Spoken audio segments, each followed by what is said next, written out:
Hey family, I urge you to help the poor this holiday. Give to the needy, for they will be a blessing to you. There'll be a feather in your cap. But here it is right here, Psalms 41. God blesses those who are kind to the poor. He helps them out of their troubles. He protects them and keeps them alive. He publicly honors them and destroys the power of their enemies. He nurses them when they are sick and soothes their pains and worries. When you help the poor, you are basically lending to God. Yep, he says it. You're lending to me and I pay back with interest.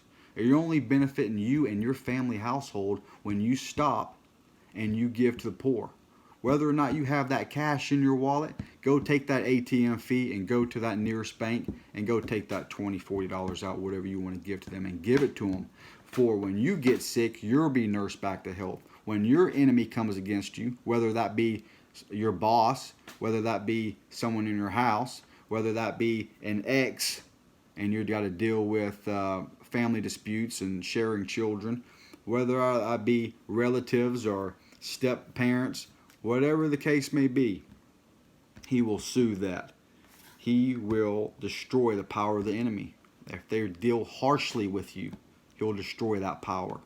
He'll honor you instead. All right? So there is a blessing and there is a curse with these people that are homeless. These men and women, some children. They're God's children. God says they inherit the kingdom of God. They say they're suffering so much on earth right now that it's automatic. They get the kingdom, yeah. And I've met some pretty foul-mouthed homeless people before. But, man, they're suffering. They get it. God says they suffer now, but they won't be suffering in the kingdom. They won't be now.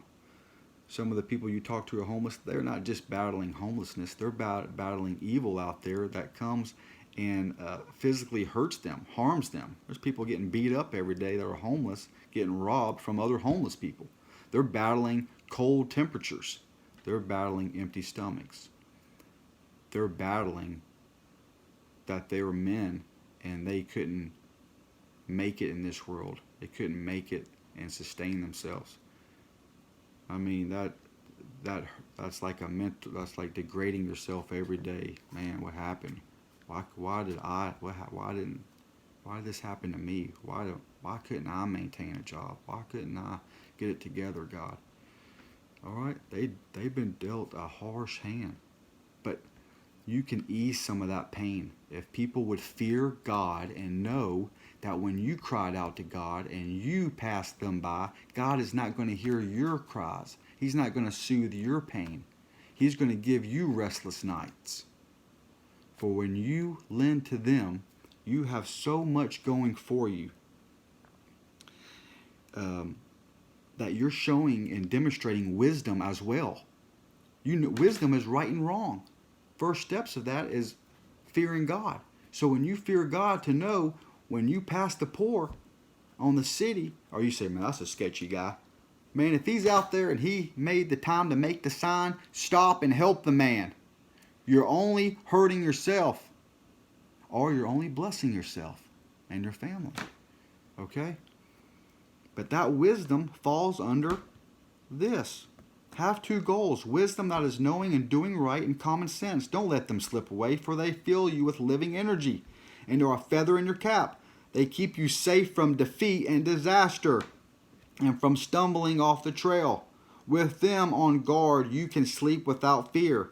You need not be afraid of disaster or plots of wicked men, for the Lord is with you. He protects you. Man, I know not everything is going kosher with you. I know you have problems. I know you have bad news every week or every month. God protects you and crushes your enemies right there. That poor person, that poor man or woman you see is a blessing. Take that 15 minutes out of your day and go help them. You're stacking up. Not only those blessings, you're filling your book up. For the books will be opened on Judgment Day. Those 144,000 will be around Jesus on Judgment Day on his throne. Let them read that day off to you. Let them read that November 9th off to you. and say, I did this for Christ. Okay, you're going to get that weighed in your favor in heaven. But you also can have it come to life while you're living on earth. So stop and help the poor, family. It only benefits you or it curses you. Have a blessed night.